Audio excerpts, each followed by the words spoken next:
Վերադարձանք սիրելի հեռուստադիտողներ, եւս մեկ անգամ ողջունում ենք բոլոր նրանց, որոնք հենց նոր են մեզ միացել եւ շարունակում ենք խոսել կարևոր մշակութային եւ արդեն իսկ կրթական թեմաների մասին։ Ես նախ ներկայացնեմ թեման, իսկ Հայկ արդեն կներկայացնի հյուրերին, որոնք ներկայ են մեր տաղավարում։ Եվ այսպես 2025 թվականի հոկտեմբերի 9-ից 12-ը Երևանը կհյուրընկալի South Eastern European Platform-ը, հարավարևելյան եվրոպական համաժողովը։ Թե ինչ համաժողովի մասին է խոսքը եւ ինչեր կարող ենք ակնկալել այս համաժողովի արդյունքում, կիմանանք մեր հյուրերից։ Սիրով ներկայացնում նրանց, ովքեր արդեն իսկ տաղավարում են, Հովհաննես Յուքինյան, Էրազմուս ուսանողական ցանց Երևան երիտասարդական հասարակական կազմակերպության նախագահ եւ Արփինե Բաբայանը մեզ մոտ տաղավարում հարավարևելյան եվրոպական համաժողովի կազմակերպչական կոմիտեի ղեկավար։ Բարի լույս։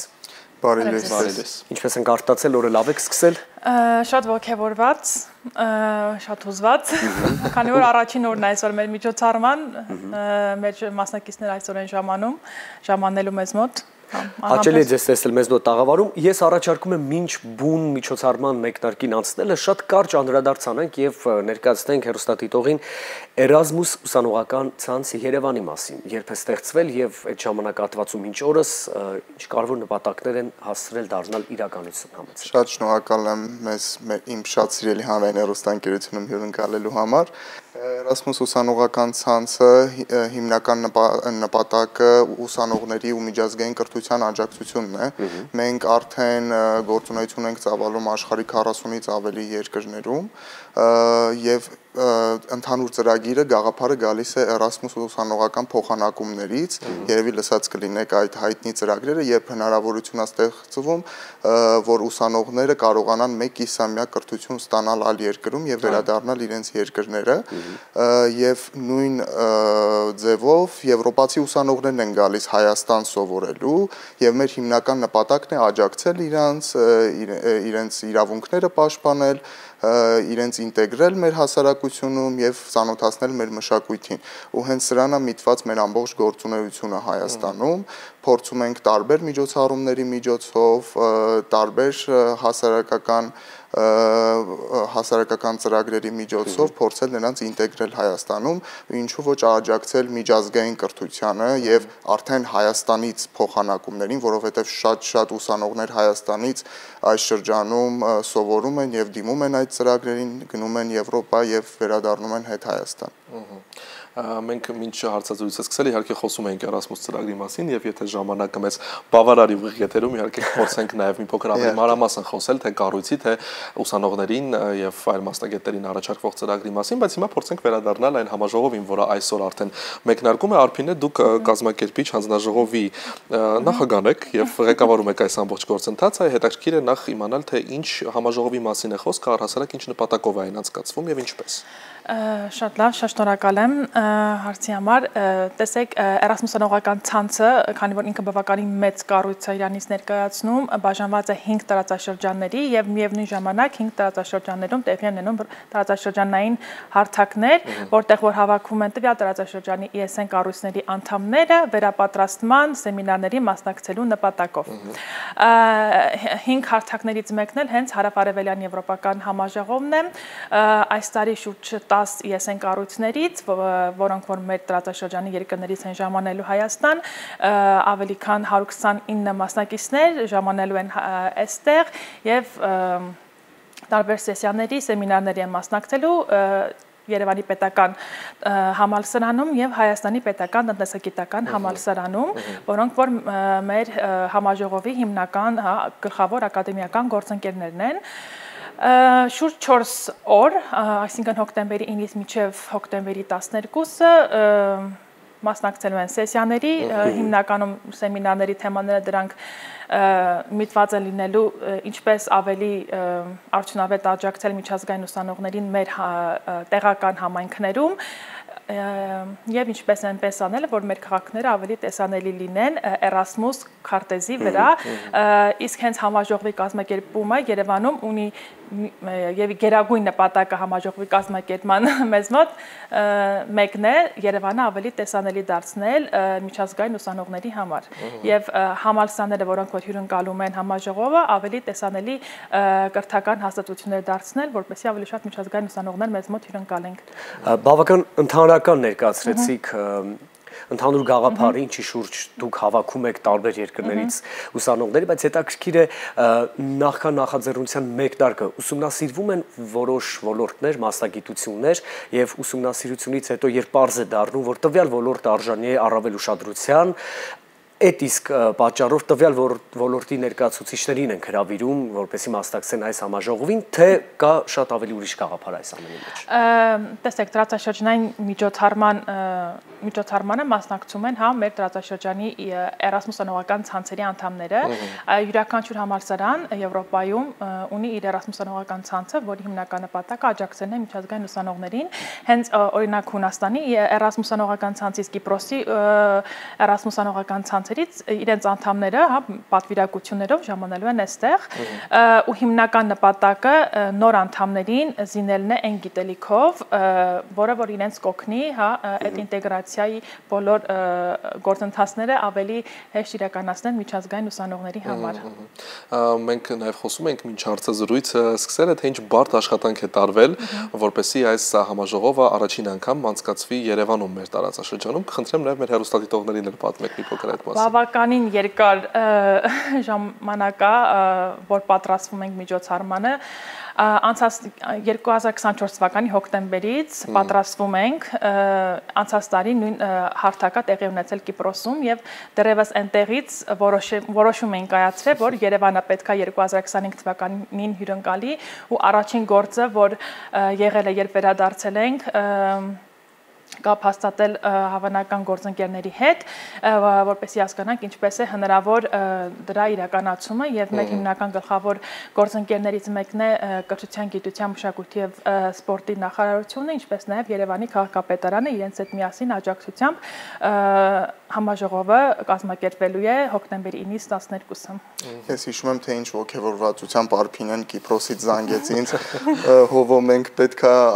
հյուրընկալենք անպայման այս համաժողովը, որովհետև իրականում շատ մեծ կարևորություն ունի, թե Հայաստանի տեսանելիության հատկապես մեր գլխավոր նպատակի իրականացման համար, կրթության միջազգայնացման համար Հայաստանում ու այդ ժամանակվանից սկսեցինք աշխատել այդ application-ի, այդ հայտի վրա,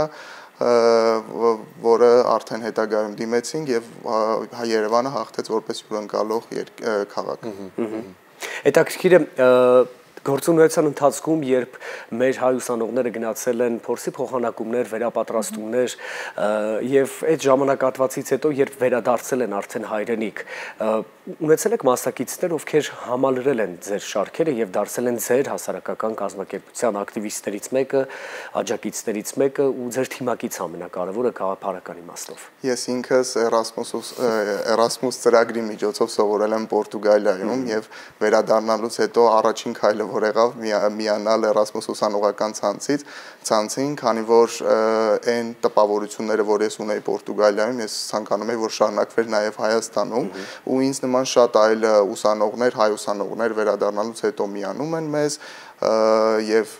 գործունեություն են ծավալում արդեն Հայաստանում իրենց կրթությունից հետո։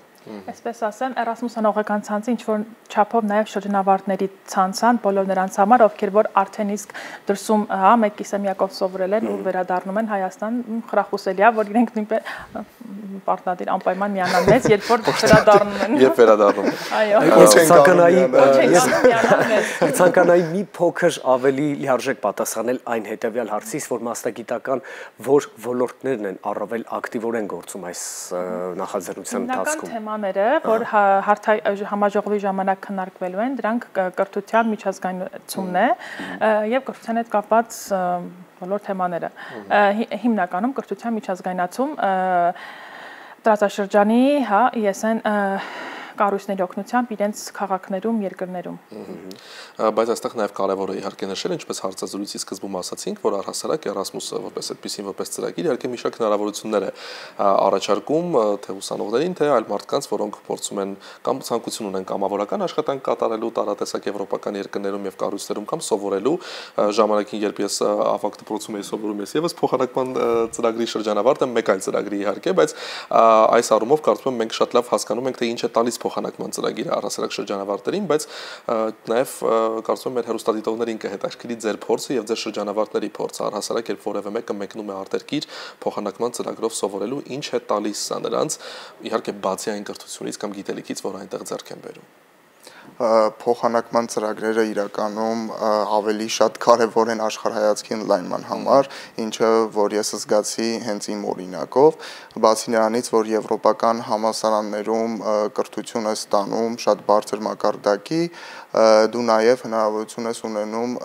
ցանցի մի անդամը դառնալու, ընկերներս ձեռք բերում աշխարհի տարբեր ճյուղերում, տարբեր տեղերում, ես չէի կարող պատկերացնել ինչ որ մի օր, երբ սովորում էի դպրոցում, չէի կարող պատկերացնել, որ ընկերներ եմ ունենալու Կոստա Ռիկայից մինչև Ճապոնիա, այդ ամենահրաշալի բանն է, երբ որ գիտես, որ տարբեր երկրներից ունես ծանոթներ, անդադ շփվում եք, տարբեր հարցերի շուրջ եք քննարկում ունենում եւ այդ առումով կարծում եմ շատ կարեւոր է այդ աշխարհայացքի փոփոխությունը ու այդ մարտիկ, որոնք այդ ընկերները, որ ձեռք ես բերում այդ ծրագրի ընթացքում ամենակարևորն են իմ փորձից իմ համար, միգուցե ուրիշ ուսանողի համար այդ փորձը ավելի տարբեր է եղել, բայց իմ համար շատ կարևոր են նշածս։ Այստեղ ինձ թվում է գալիս է առաջին պլան հոգեբանորեն ավելի զարգացած ու ավելի պատրաստ լինելը ցանկացած մասնագիտության մեջ, իհարկե այս դեպքում մենք հասկացանք, որ կրթական մասով ենք հիմնական շեշտադրումը անում, հետաքրքիր է բազում նախաձեռնություններ եւ ծրագրեր կան կապված կրթական ոլորտի հետ եւ դասավանդման մեթոդների հետ կապված եւ հոգեբանական աշխատանքների հետ կապված, ինչ այլընտրանքային որևէ բան եք դուք առաջարկում եւ ինչ եք հասկացել այս տարիների ընթացքում, ինչն է պետք որ պարտադիր պայման է որ պիտի լինի կրթական ոլորտին եւ հիմա մենք կամաց հասնում ենք այդ կետին այս կարևոր ծրագրերի շնորհիվ։ Իրականում այն ինչը ես տեսել եմ Պորտուգալիայում, կարծում եմ որ բացը հենց կրթության միջազգայնացումն է Հայաստանում, այսինքն ես շատ կուզենայի, որ մենք հիմա օրինակ ունենք 40-ից ավելի ուսանողներ, որոնք եկել են Հայաստան Եվրոպայից սովորելու, բայց երբ որ ես Պորտուգալիայում եմ սովորում, այդ փոքրիկ համալսարանում կային 100-ից ավել ուսանողներ։ Ես շատ կուզենամ, որ Հայաստանում կրթությունը միջազգայնացվի, աշխատանք տարվի այդ ուղղությամբ եւ ինչպես բոլոր երկրներում կրթությունը բաց լինի ամբողջ աշխարհից ուսանողների համար եւ ինչ որ մի օր տարիներ անց Հայաստանում տեսնենք, որ լավագույն համալսարաններն են, լավագույն կրթությունն է ու դրա համար ամբողջ աշխարհից գալիս են Հայաստան սովորելու։ Այս այն պատկերացումն է, որը երազում եմ ու հույս ունեմ աշխատել այդ ուղղությամբ, որպեսզի կարողանանք ստեղծել այդ միջավայրը Հայաստանում, որը մենք տեսնում ենք եվրոպական շատ երկրներում։ Եվ վստահաբար հաջողելու եք իհարկե նաև բոլոր այն ծրագրերով ու նախագծերով, որոնք իրականացնում եք, մեզ վերջում թերևս մնում է այսպես որպես ամփոփիչ հարց, ասել մեր հեռուստադիտողներին, թե ինչպես կարող են նրանք ծանոթանալ բոլոր այն ծրագրերին, որոնք Erasmus-ը իրականացնում եւ ինչպես կարող են մասնակցել։ Շատ լավ, իրականում կան երկու տեսակի Erasmus ծրագրեր, կարճաժամկետ դասավանդման ծրագրերը եւ ակադեմիական փոխանակումները, մեր դեպքում ավելի մենք առնչվում ենք ակադեմիական փոխանակումների հետ, որոնց կարող են մասնակցել միայն ուսանողները, որոնք սովորում են Հայաստանում գրանցված պետական բուհերում։ Նրանք ամեն համալսարան ինքն է որոշում, թե որ ուղղություններով կիրականացնի ծրագրերը, ընդհանրապես պետք է մոտենալ համալսարանի արտաքին կապերի բաժիններ, ծանոթանալ, թե ինչ ծրագրեր ունեն եւ ինչ փաստաթղթեր են անհրաժեշտ դիմումի համար եւ ընդհանրապես դիմել իրենց համալսարանի արտաքին կապերի բաժին։ Շատ դեպքերում մեզ են դիմում, բայց մենք ոչինչ չենք կարող անել, մենք զուտ աջակցում ենք։ Պետք է ձեր համալսարանների արտաքին կապերի բաժինների միջոցով փորձեք ծրագրերին դիմել եւ վստահեցնում եմ, որ չեք փոշմանի, սա լավագույն ծրագիրն է, որին կարող եք մասնակցել։ Ես կարող եմ փաստել այդ խոսքերը, այո, մեզ մնում է միայն շնորհավորել ձեզ եւս մեկ անգամ նախ կատարած կարևոր աշխատանքի համար եւ իհարկե հաջողություն մաղթել, վստահ լինելով, որ համաժողովը իհարկե հաջողել է։ Շնորհակալ ենք տաղավարում։ Եվ ձեր կողքին թող լինեն միշտ աջակիցներ, ովքեր միայն դրական ազդեցություն կունենան ձեր բոլոր կարևոր ծրագրերին։ Սիրելի հեռուստադիտողներ, շարունակելով մեր եթերը, մենք էստաֆետը փոխանցում ենք լրահոսի մեր գործընկերներին, լինենք տեղեկացված, որից հետո ես ու Դավիթը լավ տրամադրությամբ կշարունակենք առավոտ լուսոն։ Այո, մնացեք առաջինի հետ, շատ արագ ծանոթանում ենք օրվա լրահոսին, այնուհետև վերադառնում ենք եւ շարունակում ենք եթերը, կհանդիպենք։